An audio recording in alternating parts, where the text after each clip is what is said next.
You know, your body is this bustling metropolis of trillions of cells all working together. But have you ever stopped to wonder how they coordinate everything? How does your brain tell your stomach it's time to digest or your bones when it's time to grow? Well, it all comes down to this really sophisticated silent communication network. Today, we're going to dive right into that system, exploring the world of these chemical messengers and a very, very peculiar gland that plays a huge role in your youth. So let's start with this question. How do your organs whisper secrets to each other across the, vast distances of your body? The answer is just so elegant and incredibly powerful. It's not through wires or nerves. Nope. It's through tiny little molecules that travel through your bloodstream, carrying critical instructions to get things done. All right, so let's get into how this internal postal service really works.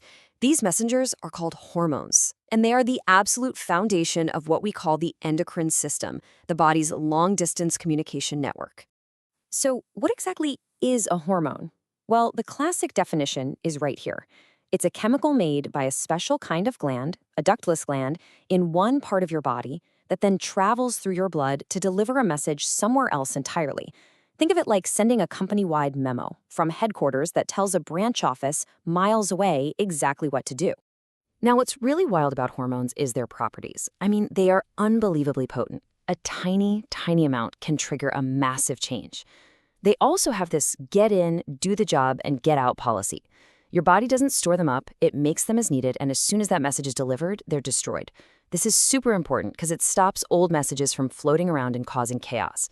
And chemically, they come in a few different forms. Some are big proteins, others are smaller steroids. Okay, so the message is sent.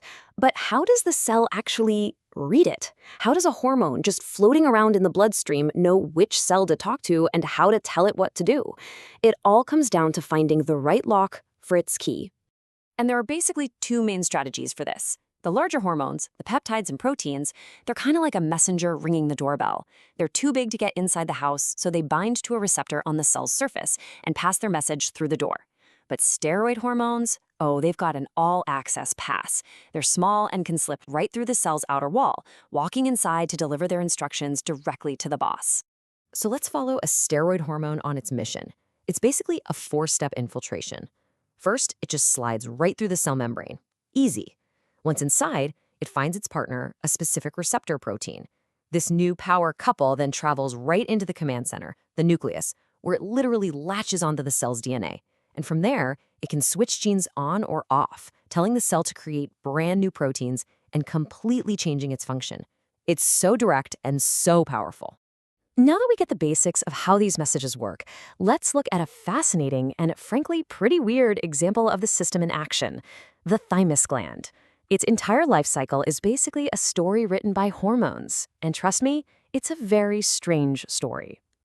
This timeline just shows how unique the thymus is. When you're a fetus or a kid, this thing is huge relative to your body size. It's a bustling hub of activity. But then, right around puberty, something incredible happens. It starts to shrink. This process is called involution, and it just keeps going into adulthood until this once mighty organ is mostly just fatty tissue. So the big question is, why? Why would your body just dismantle such an important organ? To figure out that mystery, we have to see what the thymus actually does when it's in its prime. And the best way to think about it is as a highly specialized, exclusive training academy for your body's most elite soldiers. And like any good academy, it's got a specific layout. It's surrounded by a protective capsule, and inside it's divided into two main zones, an outer area called the cortex and an inner region called the medulla. You can think of these as different departments in the training facility, each with a very specific job to do. The outer cortex on the left there, that's like the crowded freshman dorms in classrooms. It is just jam-packed with developing immune cells, or lymphocytes. This is where all the basic training happens. The inner medulla, on the other hand, is more like the final exam room. It's way less crowded, and it has these really unique structures called hustles corpuscles. We're still debating their exact function, but they're a hallmark of the thymus, almost like the site of the graduation ceremony. So, what is all this training for? Well, the thymus is the main place where a special kind of white blood cell, the T lymphocyte, is made and trained. And these T cells are the absolute special forces of your immune system. It's here, inside the thymus, that they learn the crucial skill of telling the difference between your body's own cells and dangerous invaders like viruses. So, given its absolutely critical role in building up your immune system from scratch, You can probably guess that when the thymus doesn't work right, or when it doesn't shrink on schedule, it can lead to some really serious health problems. And this is where you see just how interconnected everything is. An enlarged thymus is often found in people with autoimmune diseases like myasthenia gravis. But its entire life cycle is this delicate hormonal balancing act. It's told to grow by the pituitary gland, but it's told to shrink by sex hormones and stress hormones from the adrenal cortex. And that explains a really strange historical observation. Without those hormonal shrink signals, the thymus just fails to shrink like it's supposed to. In the past, this led to the description of a mysterious and frankly terrifying condition called status thymico-lymphaticus. It was seen in young people who had an enlarged thymus and would, tragically, die suddenly from what should have been a very minor stress, something like a small infection or even just anesthesia for a procedure. So what on earth was going on? Well, the leading theory ties everything we've talked about together. The problem might not have been the thymus itself, but a failure of the adrenal cortex. Remember how we said stress hormones help shrink the thymus? Well, the adrenal cortex makes those hormones.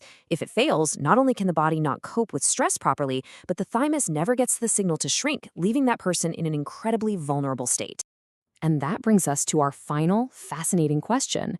The thymus builds our initial army of highly trained T cells, but then it pretty much disappears. So if this vital immune academy vanishes, how does our body continue to defend itself for the rest of our lives? It seems the lessons learned in the thymus